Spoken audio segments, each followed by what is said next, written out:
Welcome to the Real News Network. I'm Jessel Noor in Baltimore.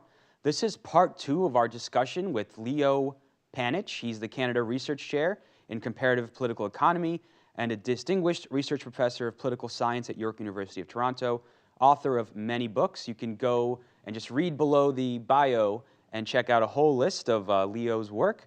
So in the first part of the interview, Leo, we talked about how this rising inequality we see across our society really stems from a loss of power in the labor movement.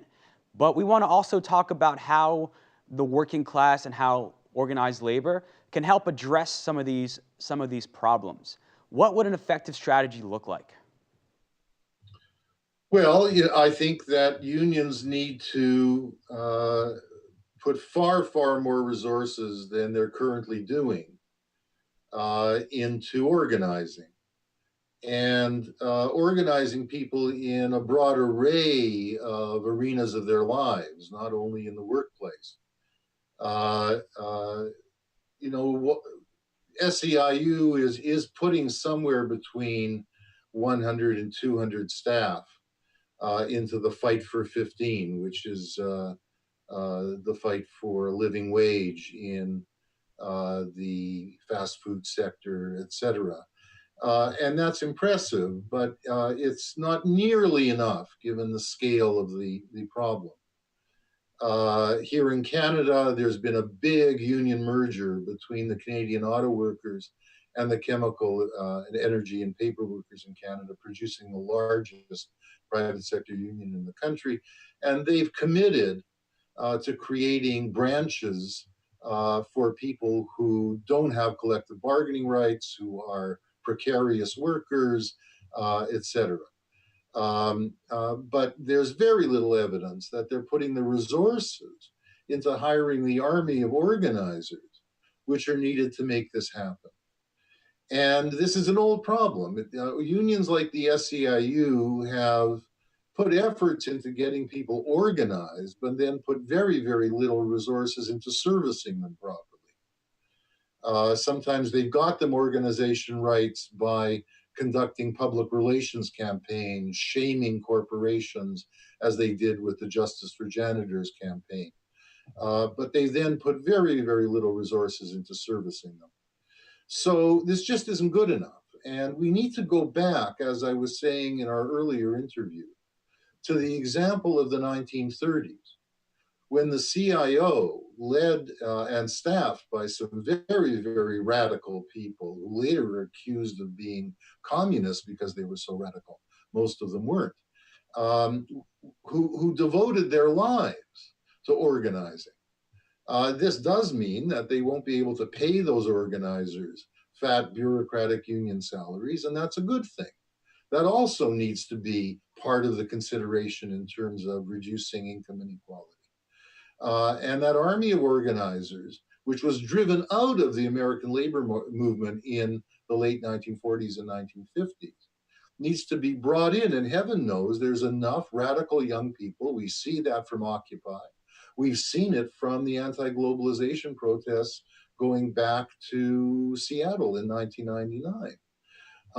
They need to be supported, given the means of doing the kind of organizing in the community broadly, not just with groups of workers in this or that retail store, to re-kick unionization. Uh, this is not impossible. It's been done before. And I think you're right to be wanting to ask what unions themselves need to do, rather than immediately turn to the question of what type of legislation might be passed. Although heaven knows there's lots of what could be done in that respect. I think it's really good that you're focusing the questions on what unions themselves need to do, and not so much on what governments need to do by way of legislation, because that can only be supportive. And that said, I think that the record of the Obama administration has been absolutely appalling in this respect. But it really does first come down to what unions themselves do. And although one is happy to see the kind of actions that are being supported, and these mostly are coming from below, They're not being, you know, led from above by the SEIU. The SEIU is supporting what's going on from a great many retail workers and fast food workers. But it's not nearly enough. And you're asking the right questions to ask what unions need to do and why they haven't been doing it enough before. And it certainly sounds like you're talking more about a social movement rather than something that's just exclusively limited to organized labor. Yeah, we need a trade unionism that is a class unionism. That is prepared to stop talking itself in terms of competitiveness, which is, of course, designed to make companies competitive and to undermine union solidarity, worker solidarity, to make workers compete with one another is really what competitiveness is all about. And rather than standing up together against their employers or against the capitalist classes more broadly. So it really is a new trade unionism that we need. A union, you can call it movement unionism, but it really needs to be a unionism that is class aware, that is speaking in terms of the working, that is not afraid of using such language, that is trying to develop and support working class identities in their community.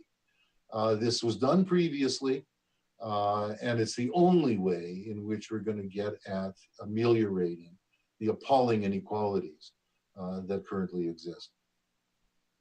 Leo Panitch, thank you so much for joining us. Really happy to be with you.